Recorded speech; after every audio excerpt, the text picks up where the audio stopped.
undangan ini dari berbagai elemen walaupun dibatasi ya. Ada dari Islahul Ummah, ada dari ini Babakan Madang datang ke sini, juga ada dari Jasinga. Babakan Madang Sentul, ya dari Babakan Madang Sentul. Ini Pak Edi Erawati.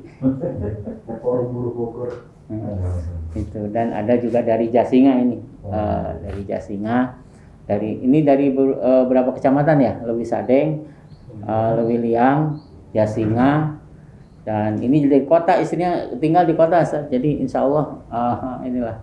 Dan ini semua salah satunya bergabung di Yayasan Islahul Ummah. Kalau beliau ketua yayasannya, ini para kepala sekolah, dan kalau beliau memang ketua apa Pak Edi antum teh? Itu LBH Bogor ya, alhamdulillah. Karena itu mari kita sama-sama buka acara ini dengan membaca suratul Fatihah. Al-Fatihah. Bismillahirrahmanirrahim. Kebanggaan sejarah ini bukan untuk bernostalgia, tetapi bagaimana kita merekonstruksi ya nilai-nilai, karena nilai inilah yang diingatkan oleh firman Allah ya, wa kullan naqussu 'alaika min amba'ir rusul ma nuthabbitu bihi fu'adak. Jadi Nabi itu dibekali oleh Allah dengan sejumlah kisah, success story, cerita sukses umat terdahulu itu seperti apa. Nah, cerita suksesnya itu bukan pada tanggal berapa jumlah pasukan, enggak. Tapi sesuatu yang kami kokohkan, kami teguhkan, atau kami mantapkan, nutsabbita bihi fu'adak. Jadi hatimu kami tetapkan, kami teguhkan, sehingga beliau menjalani keteguhan itu atau nilai itu dalam keteguhan, dan keteguhan itu berhasil ya, berkembang sampai hari ini ya, atsabat ya, keteguhan Islam itu sampai hari ini kita nikmati.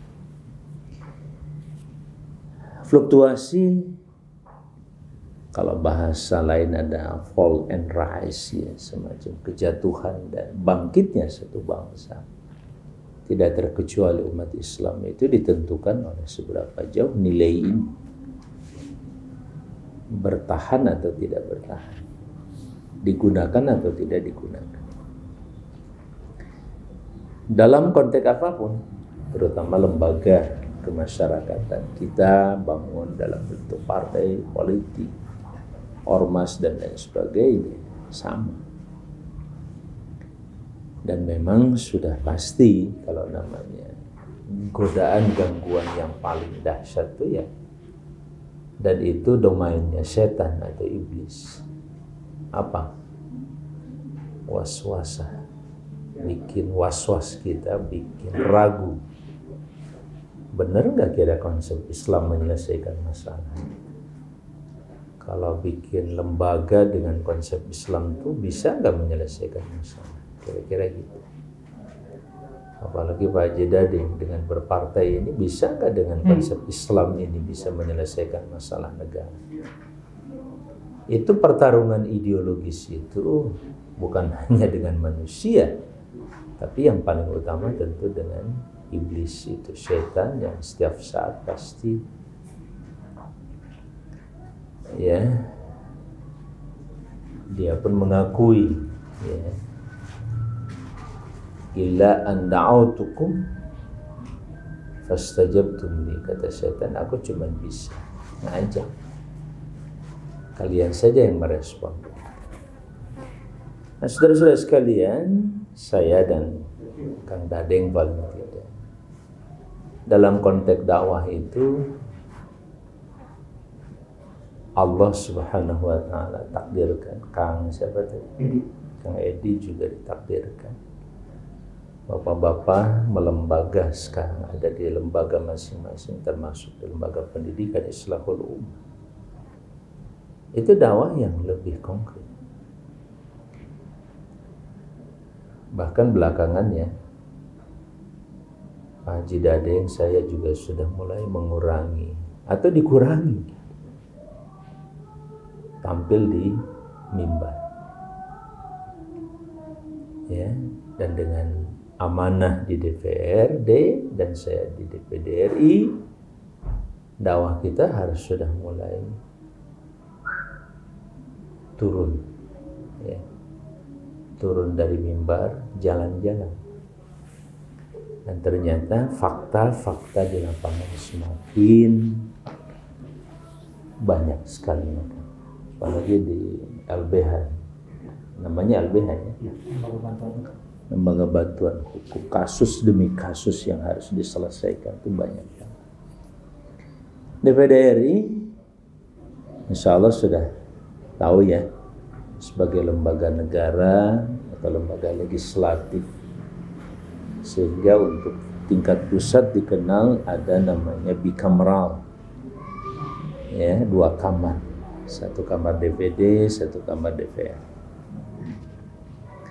Saat menjadi MPR, karena anggota DPD dan anggota DPR itu seluruhnya adalah anggota MPR, terutama saat sidang bersama di rumah MPR atau House of MPR, kita punya hak dan kewajiban yang sama. Hak sampai mengambil keputusan membentuk undang-undang dasar yang paling dasar, konstitusi kita, DPD punya. Nah, cuman kenapa ketika dipisah DPD tidak diberi hak? Itu masalah.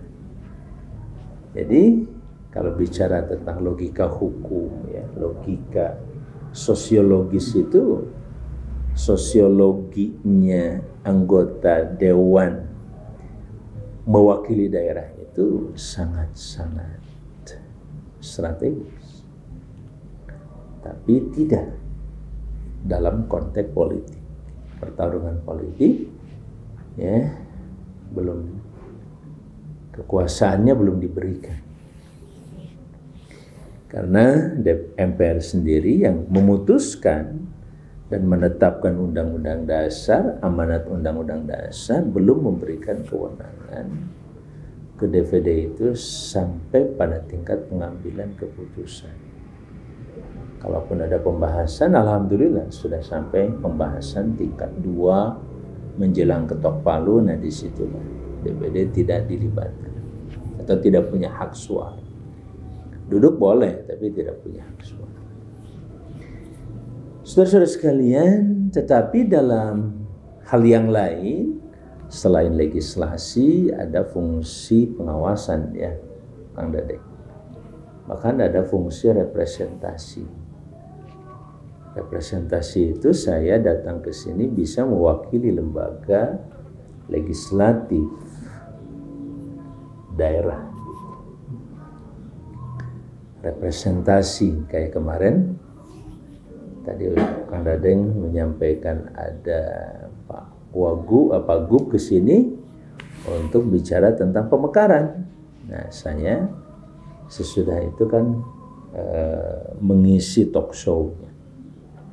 Ya, walaupun tidak ke sini karena terlalu jauh, saya dari posisi masih di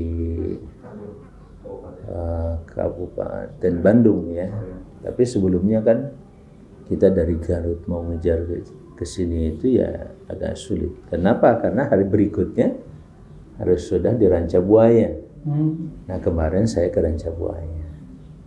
Jadi di sini virtual, ke Rancabuayanya fisik, offline.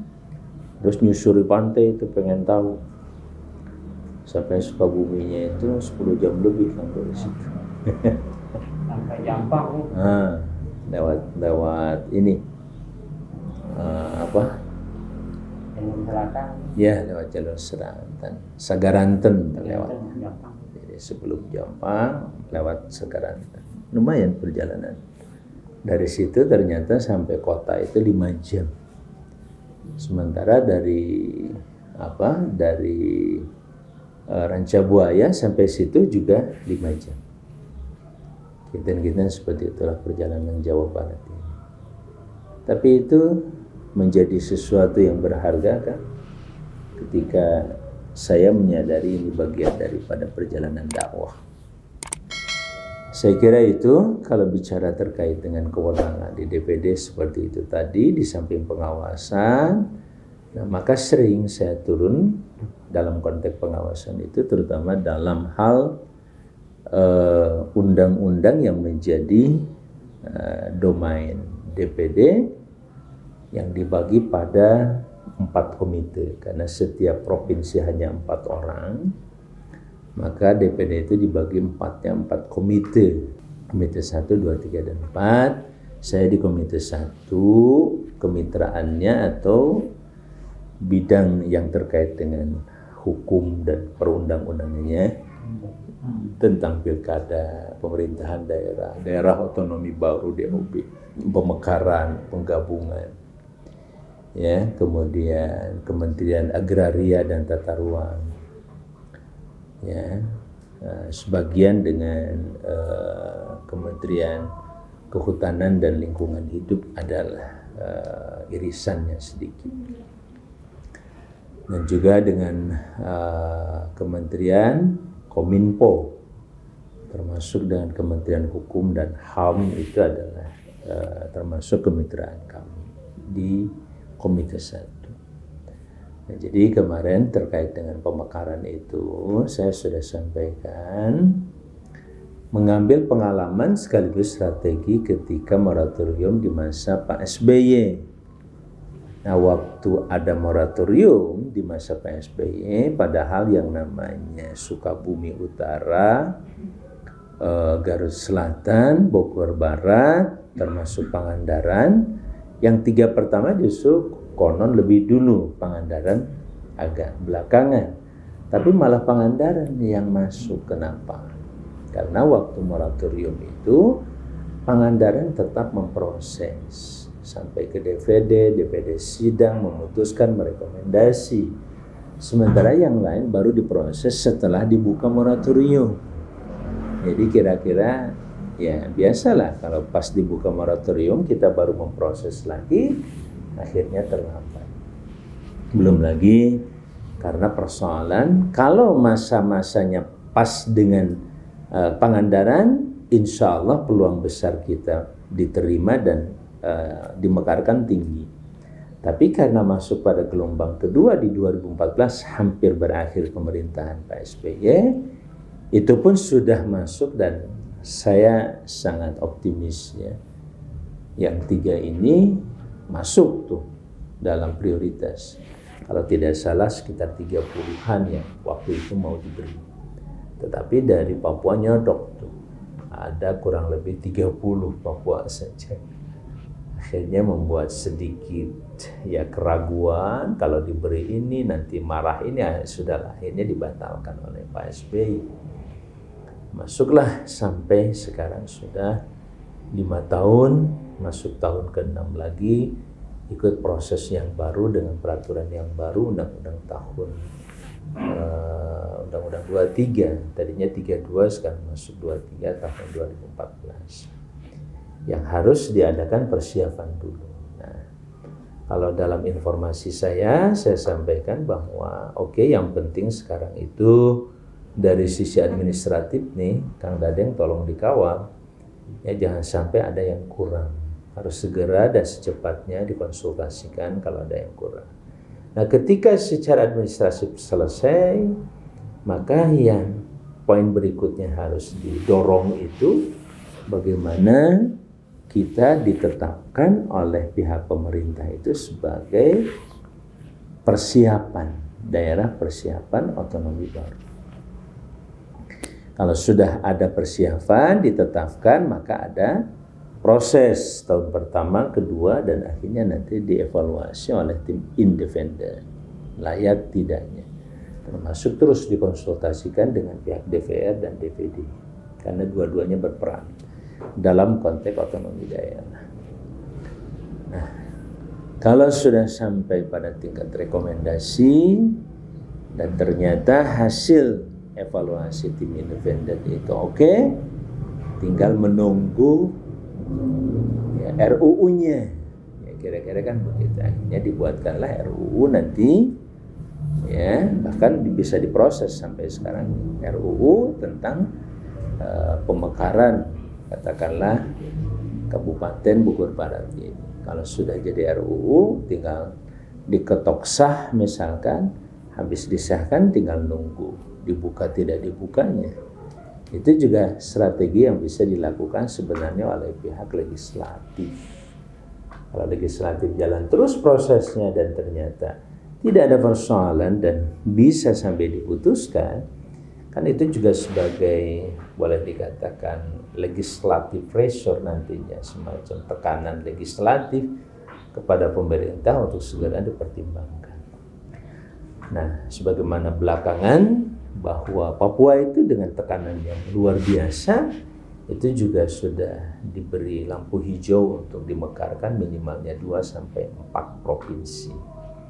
Saya tetap meminta kepada DPD untuk mempertimbangkan ya, tanpa mengurangi rasa hormat kita kepada wilayah lain. Itu nggak apa-apa, silahkan mau dikasih 2, 4 berapa, tapi kita juga dikasih dong, kira-kira gitu kan, asas keadilannya. Apalagi tingkat kelayakannya sudah tidak bisa dibantah lagi. Kinten-kinten seperti itulah kan dakwah sekarang ini, ngurusin daerah otonomi baru, ngurusin desa, persoalan desa, undang-undang desa. Karena ketika Allah berfirman wal takum minkum ummatun yad'una ilal khair, kesananya wa ya'muruna bil ma'ruf wa yanhauna 'anil munkar. Dalam konteks kebangsaan dan kenegaraan, amar ma'ruf nahi munkar itu nggak bisa melalui ceramah di jalanan.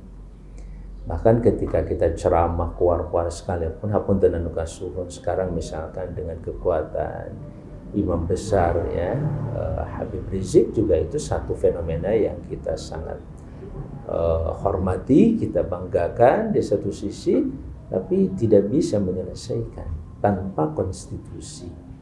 Makanya amar ma'ruf nahi munkar itu harus dikonversi dulu dalam bentuk undang-undang. Lewat siapa? Lewat beliau-beliau. Kalau tidak dikonversi menjadi undang-undang, itu tetap hanya menjadi sumber nilai dan budaya kehidupan kita. Budaya kehidupan amar ma'ruf nahi munkar itu luar biasa. Tapi bagaimana supaya dia menjadi satu kekuatan, bahkan menjadi kekuatan politik dan kekuatan hukumnya, ya harus dikonversi menjadi undang-undang. Itulah bahasa amar ma'ruf nahi munkar, karena isi undang-undang nggak jauh dari itu. Kita diperintahkan ini atau dicegah ini. Diperintahkan jaga kedaulatan, dilarang kita merusak kedaulatan. Kira-kira kan begitu. Isi undang-undang tidak akan jauh beda dari itu. Dalam sektor apapun, ekonomi, sosial, budaya, pendidikan. Dalam pendidikan boleh diajarkan ini, bahkan diharuskan wajib diajarkan Pancasila misalkan, udah. Atau dilarang diajarkan jihad sama khilafah umpamanya. Yaitu tergantung pengambil keputusan dan kebijakan. Ya, makanya kita perlu orang-orang yang paham tentang seluruh dimensi hidup kita, termasuk keagamaan. Ya, dan kita mempertahankan kalimat itu sebagai kalimat yang tidak bisa lagi dibantah. Kontribusinya saat membebaskan negara dan memerdekakan itu berangkat dari semangat jihad semuanya. Tanpa jihad nggak bakal ada kemerdekaan itu, sulit didapatkan. Tapi dengan jihad orang udah nggak berpikir lagi hidup atau mati. Yang penting negara bebas, dia dapat kematian syahid di jalan Allah. Kira-kira kan begitu. Ya, asal diterapkan konsep jihad dan dipahami ini oleh guru-guru disampaikan. Makanya Al-Imam Ibnu Qayyim misalkan menjelaskan tentang mana yang terpenting dalam jihad tergantung kondisinya. Tahun 45 jihad itu memerdekakan negara. Kalau sekarang jihad sektor ekonomi, sosial, budaya, jihad pendidikan. Kan itu yang harus dipahami. Kenapa pakai bahasa jihad? Supaya tidak asal-asalan. Asal ngajar, nggak begitu. Ngajar itu jihad. Kenapa dia harus baca dulu, memetakan masalah dulu, cek dulu persoalan di masyarakat, bagaimana anak-anak disiapkan. Itu baru namanya jihad ta'limi atau jihad terbaik.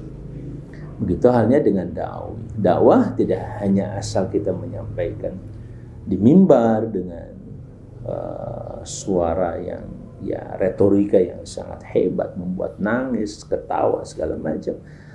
Tapi dakwah yang betul-betul bisa membawa kepada perubahan yang signifikan.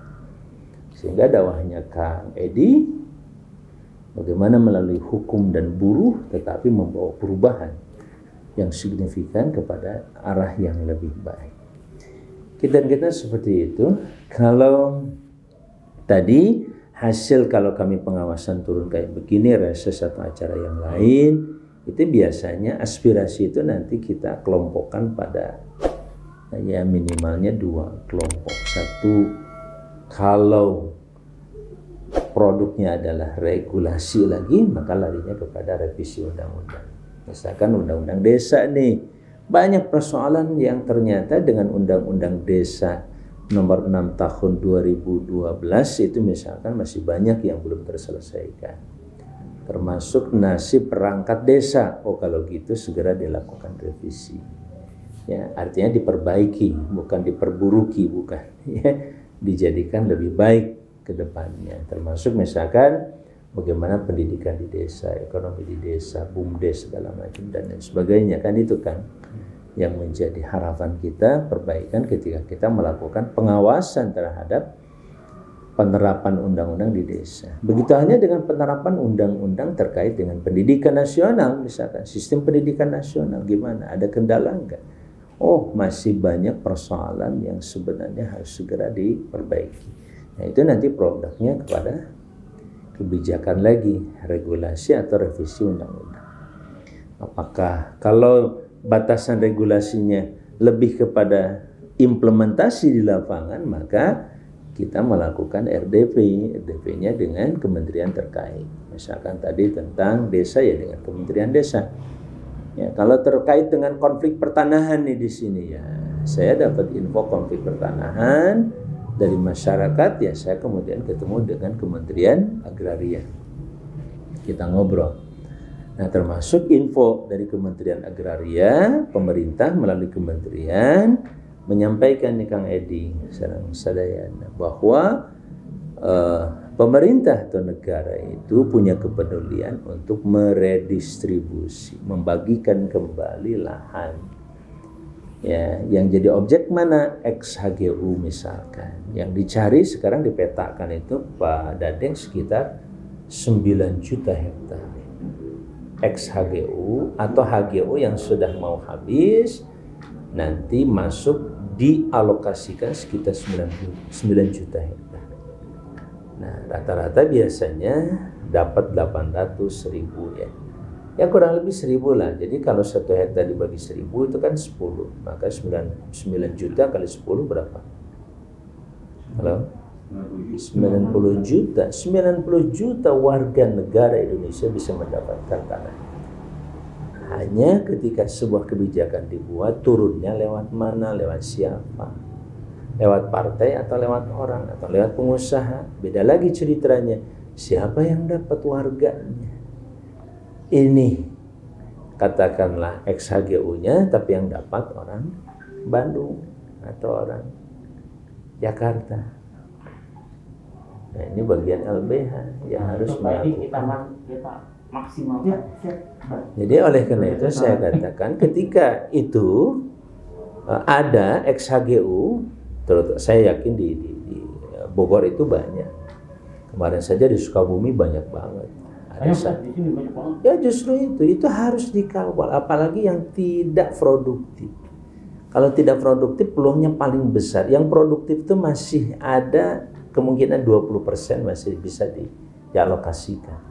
Kalau ada 500 hektar, 20% kan bisa 100 hektar rumahnya. Ya kan? Dibagikan ke masyarakat. Yang terpenting di situ. Pentingnya ada kekuatan masyarakat, umat ini pertama tahu. Karena sering ketika saya sampaikan begini, waduh Pak Amang saya baru tahu. Ya punten kan, kadang-kadang anggota dewan pun tidak tahu dengan kebijakan seperti ini. Padahal ini jelas sekali Torah, tanah objek reforma agraria nantinya. Dan reforma agraria itu ada di Kementerian Agraria dan ada di Kementerian Kehutanan. Kalau kehutanan yang eks perkebunan atau dari perkebunan biasanya itu kurang lebih 4,1 juta hektar. Hutan yang akan didistribusikan dalam bentuk konsesi buat masyarakat dalam bentuk hutan masyarakat atau hutan sosial itu 12 juta. Jadi totalnya 25 juta. Negara ini akan dibagikan ke masyarakat. Dan itu kalau dibagikan rata-rata 1000 meter saya katakan tadi, berarti 25 juta kali 10 berapa? 250 juta. 250 juta jiwa bangsa Indonesia ini bisa tercover dengan tanah masing-masing dapat 1000 meter. Apa sih? Karena di Papua orang. Jadi kalau enggak, jangan Papua, sini aja masih kebagian orang kok. Satu desa di Sukamakmur itu 300 hektar. 300 hektar. 300 hektar kalau dibagi itu jadi 3.000. Warga Sukamakmur 3.000 jiwa, bukan kepala keluarga. Kalau kepala keluarga berarti 3.000 kepala keluarga. Selesai itu satu desa, dapat selesai. Jadi kalau tadi bicara Omnibus Law misalkan ingin menyelesaikan 30 juta pencari kerja, cukup dengan 3 juta hektar, nggak usah dengan 25 juta hektar. Siap, insya Allah nanti ada. Inilah pentingnya informasi, pentingnya pengawalan, pentingnya kita ya memang di sinilah. Pertama penguasaan hukum yang baik, yang kedua penguasaan politik yang baik. Ya kalau urusan begini itu nggak ada oposisi. Siapa yang bisa ngambil lebih banyak ya dia yang paling beruntung. Kira-kira gitu demi kemaslahatan umat. Sampai-sampai ada seorang wakil bupati, ya kalau nggak dapat semuanya kita dapat 10% lah lumayan sih. Iya, saya bilang buat pesantren buat. Tapi bagaimana masyarakat dikawal mendapatkan haknya itu yang ya, kita tidak ngambil semuanya, bagi-bagilah kan gitu bahasanya. Tapi ini jelas aturannya juga sudah dialokasikan seperti itu. Nah kita ya dakwah kita, pengawasan kita itu seperti itulah sekarang. Karena ketika tidak kita libatkan atau kita tidak terlibat, maka mereka akan terlibat. Dan sudah dipastikan di mana-mana mereka jauh lebih paham, punya jaringan ke atas, punya kekuatan lobby politik, akhirnya mereka yang kuasai. Ada yang sudah dapat 100 hektar, ada yang belum dapat sekian hektar. Wah. Kalau yang ini saja, yang resmi dalam bentuk HGU dari dulu saja sudah jutaan hektar. Ya, ini saja nih yang 9 juta hektar itu kan sebagian besar dari situ, dari HGU. Berarti masih ada sekian juta hektar yang lainnya yang masih beroperasi dalam konteks hak guna usaha. Kinten-kinten itu silaturahmi jisim kuring sanes nama langkung kana curhat juga nantinya. Margana saya tahu informasi gimana ngerjainnya nggak bisa kalau saya tidak mengajak masyarakat, paling tidak memahami bahwa ada kebijakan di negara ini bagus, hanya saja kita tidak tahu cara bagaimana kita menyelesaikannya dan mendapatkannya seperti itu. Bari orang lain memang ada yang lebih mengeksploitasi buat kepentingan diri pribadi dan kelompok. Itu aja. Hadanallahu wa iyyakum ajmain. Belum bicara kemarin ngobrol di Sukabumi itu dengan salah satu kepala desa dari Cisolok. Sukabumi itu perkawis benur. Lagi rame, terang benur. Ya, bibit lobster itu mungsage korek api gente sekian. Kita harga nanti 15.000 nu biasa. Tapi umpami anu mutiara mah 25.000 segitu. Kemarin dia dapat 1,5 juta hanya sehari. Nah, itu kekayaan lautnya Indonesia. Belum kita bicara lahan tadi bari banyol ka Ustad gaduh berapa hektar lahan tadi dia. Salih kunaon salih. Mestinya kita ini mempertahankan lahan kita. Karena punten anu kasuhun krisis energi segera disusul krisis pangan untuk dunia. Makanya sekarang seperti Cina pun yang secara geografis sebenarnya hanya punya 6 bulan mengelola negaranya, bahkan krisis pangan untuk 1,5 miliar penduduk sangat berat. Makanya mereka investasi ke negara lain termasuk Indonesia, membeli sawah-sawah sampai ke kampung-kampung. Beres. Apakah buat perumahan nantinya, tapi paling tidak mereka buat pangan. Kalau sudah membentang 100 hektar, 1000 hektar, mereka pakai sistem teknologi pertanian yang murah. Negara berdaulat dalam hal pangan, bukan hanya berdaulat, dia bisa mengekspor. Termasuk benur tadi, benur teh banyak katanya dijualnya ke Vietnam. Vietnam sekarang jadi eksportir benur. Nah, bukan benur, lobster ke beberapa negara termasuk Cina, Jepang. Dari mana benihnya? Wallahu a'lam. Jadi ketua Serikat Pekerja Indosemen dan sempat juga di penjara, dipidanakan, diperdatakan 4,2 miliar karena berhasil mensejahterakan karyawannya, kenaikan dengan 150%. Alhamdulillah. Ya, alhamdulillah. Jadi labor cost yang tadinya 600 miliar menjadi 1,2 triliun. Karena apa yang tadi Ustadz katakan, Indosemen itu 4,2 triliun keuntungan bersihnya, laba bersihnya itu lebih besar dibandingkan dengan APBD Kabupaten Bogor saat itu 2010 yang 3,5 triliun. Itu baru perusahaan. Nah, bicara tentang aktivis. Ini master apa? Master Indonesia, Master Indonesia. Tapi nama LBH-nya. Nggak ada hubungan dengan Master Depok. Masyarakat terminal. Ada. Oh, masih. Itu pusatnya. Dengan siapa? Dengan Pak Nur Rahim. Pak Nur Rahim. Oh, kenal. Nah, dengan beliau yang sekolah jalanannya itu. Iya. Ya, gabung dengan beliau. Nah, memang banyak permasalahan, baik itu di pendidikan, baik itu di tenaga kerja, apalagi dengan Undang-Undang Nomor 11 2020 tentang Cipta Kerja, ya, terutama juga mengadvokasi buruh tenaga kerja. Ini banyak yang sudah masuk. Kemudian juga tentang pertanahan yang di Gunung Gelis 70 hektar milik masyarakat diserobot oleh perusahaan. Ya, kemudian di pendidikan yang sekarang sudah berdiri 34 tahun tiba-tiba harus digusur. Makanya kita sinergikan dengan Kang Dadeng biar di Komisi 1 dan kita di LBH, di aktivis di Forum Buruh Bogor Bersatu. Nah, bagaimana ini bisa sinergi? Berharap ada koordinasi yang intens dengan beberapa permasalahan, dengan berbagai macam potensi. Kayak tadi misalkan di Sukamakmur kita ada 4 potensi tadi. Ada pertanian, ada perkebunan, ada pariwisata, juga ada pertambangan. Kita kerjasama juga dengan Asosiasi Penambang Rakyat Indonesia ya, dengan Ustadz Pak Haji Royani. Nah, kita juga kan banyak termasuk yang gurandil di sini juga kita akan coba advokasi. Jadi kemana-mana Kang Dadeng nih. Kalau bicara tentang hukum itu adalah bicara tentang undang-undang. Cuma memang kita tatarannya adalah tataran di bawah, di tataran di masyarakat. Yang tadi bicara bukan mata air, tapi bicara tentang air mata. Banyak hal-hal yang kenapa sih masyarakat nggak dapat? Kenapa sih hak-hak masyarakat dicederai gitu ya? Kenapa sih harus di PHK misalkan? Kenapa sih harus diserobot dengan segala macam? Nah, ini memang kita kekurangan secara SDM. Belum lagi kita mengadvokasi beberapa keluarga yang tidak mempunyai akte lahir. Karena apa? Karena dia juga nikahnya nikah siri, nggak punya akte cerai gitu. Nah, ini terkait dengan biaya, dengan segala macam. Kalau kita mau telusuri lagi ke bawah lebih lanjut, itu saja mungkin yang bisa disampaikan. Sekali lagi berharap ada sinergitas di antara kita.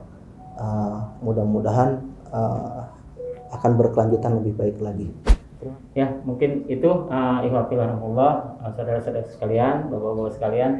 Terima kasih kehadirannya dan silahkan nanti dimanfaatkan ya. Ininya apa namanya, makanannya dimakan dan mudah-mudahan kita nanti dipertemukan lagi.